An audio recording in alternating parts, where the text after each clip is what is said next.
We move on now to our second category, and that's foreign policy. On the foreign policy questions, Mr. Schiff will answer first, followed by Ms. McMahon, and then Mr. Simmons. So our first foreign policy question. American soldiers have been engaged in Iraq and Afghanistan for most of the last decade. They are fighting valiantly, but battle-weary and stretched thin, as is, frankly, the American public. Yet many, if not most of us, are convinced Iran is trying to disguise a nuclear weapons development program as a nuclear power program.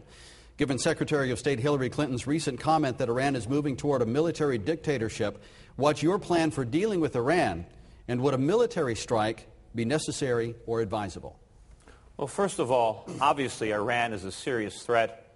They have supported terrorism, and we need to make sure that they don't become a nuclear threat. So if I was a member of the United States Senate, I would certainly do whatever I could to make sure that that did not happen. It would involve diplomacy first, but ultimately, if that failed, it would involve a military action. But I don't believe we should make the same mistakes in Iran that we made in Iraq. I don't believe that we need to invade the country and occupy the country and try to rebuild it. If there is a legitimate nuclear threat and we can identify that, let's neutralize that threat. But let's not commit our troops to an endless war that becomes a costly quagmire that we can't afford at this point. All right, Ms. McMahon, you're next. Iran is a rogue nation.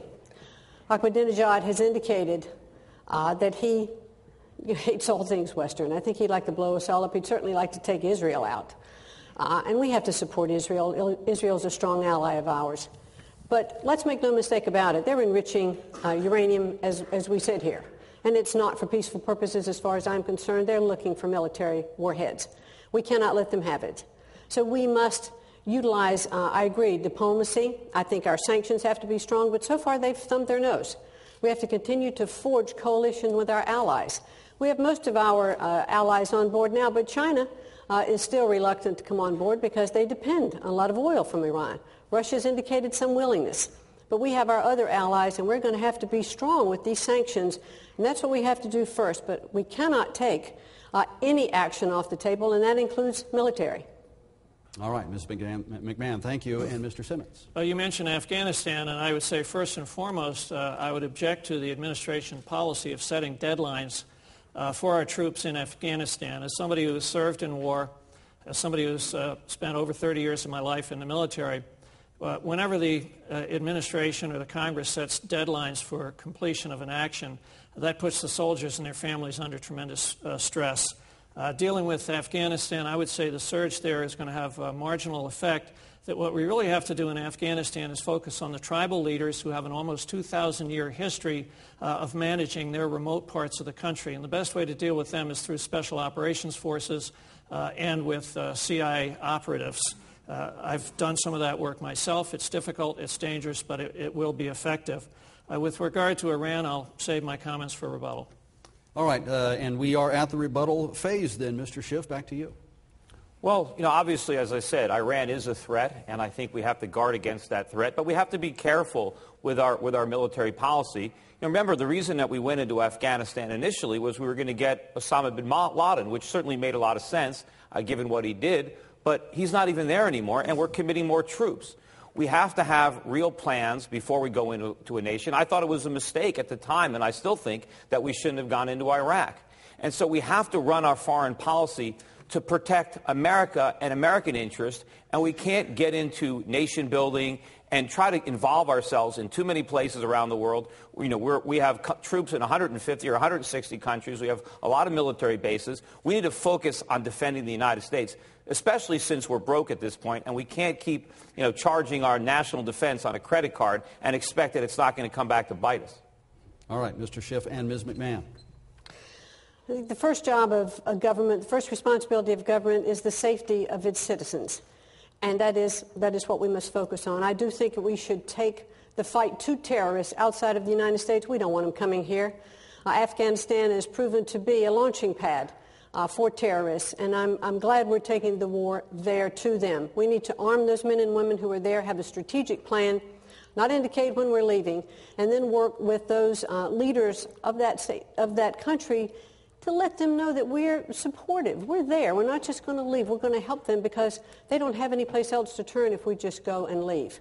However, back to Iran for a second, I do think that when the last election was held in Iran and we saw the unrest, we don't believe that it was a fair election, and there is a regime there that wants to take over the government, we need to help support that regime so that we can have that changeover, because that's how we'll get effective change in Iran, because it's such a rogue nation. All right.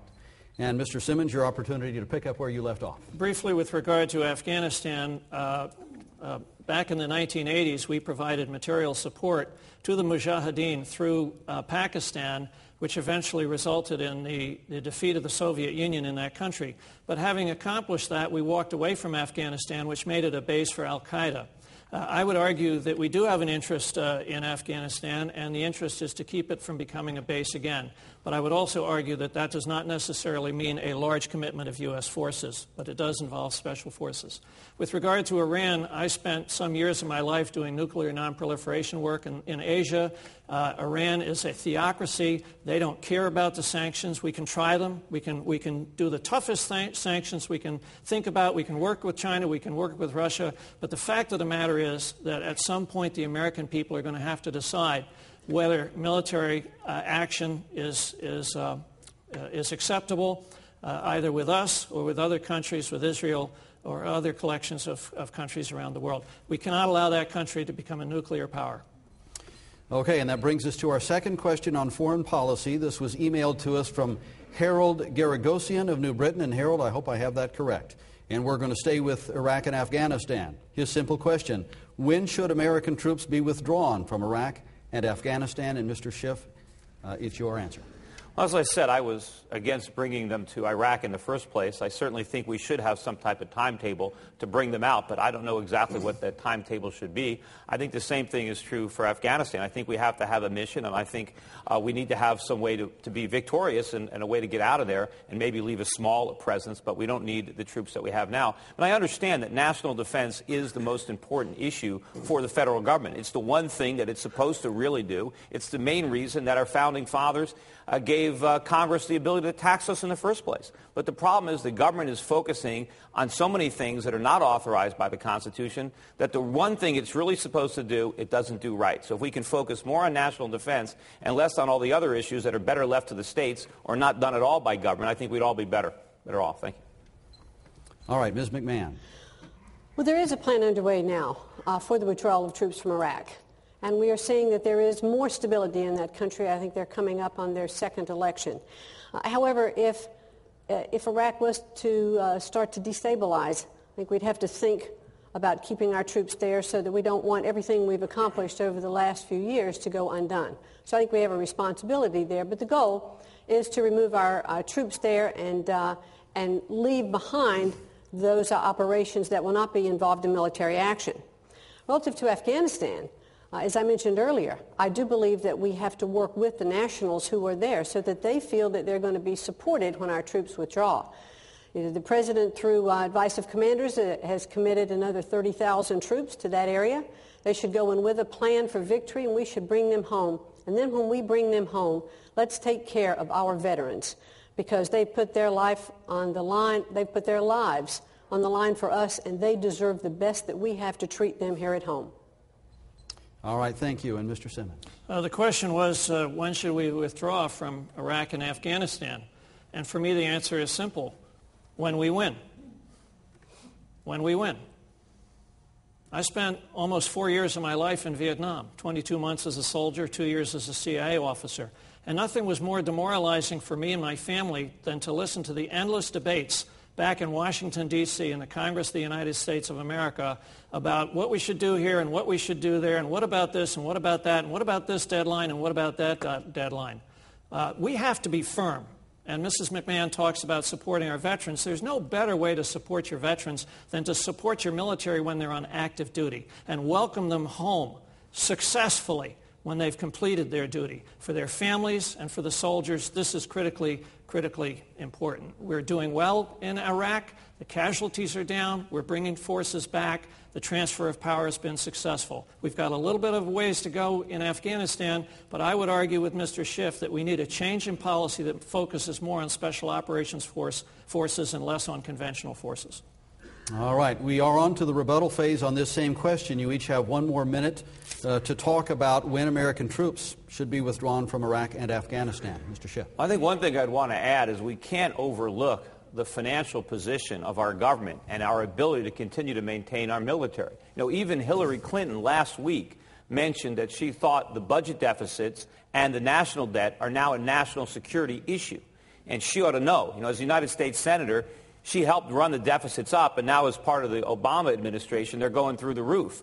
The Soviet Union at one time was a powerful military power, and it disintegrated because it collapsed financially. It could no longer afford the empire. We're in the same situation. We're borrowing money from China, from Japan, from Saudi Arabia to supply the troops. We can't keep doing that and remain a military power. So I think the best thing that we could do for national security is have financial security, and the only way to do that is to get this out of control government spending under control. All right, and Ms. McMahon, back to you. I'm a mother of a son and a daughter, and I can well appreciate how those mothers feel when their children go off to war. And so no mother wants to see their children go off to war, or a wife to see her husband, or a husband to see his wife now go off to war. So I think that we do want to bring our troops home. And when we bring them home, as I said, we should take care of them. I've had the opportunity at World Wrestling Entertainment to visit with some of the wounded soldiers at Walter Reed Hospital. These are the bravest young men and women I have ever talked to, and all they want to do is to get back to their unit. They just want to serve. They are the bravest young men and women you will ever want to know. We need to support them and their families. We have to take care of them and not send them into harm's way without a strategic plan for victory. But let's accomplish that goal and bring them back safe and sound. All right, and Mr. Simmons. I'd like to raise another issue within the context of both our involvement in Iraq and Afghanistan. And that issue goes to the question of detainees. The current administration has made a decision to bring Khalid Sheikh Mohammed to New York City for a civilian trial. The day that was announced was the day that I announced my opposition to that.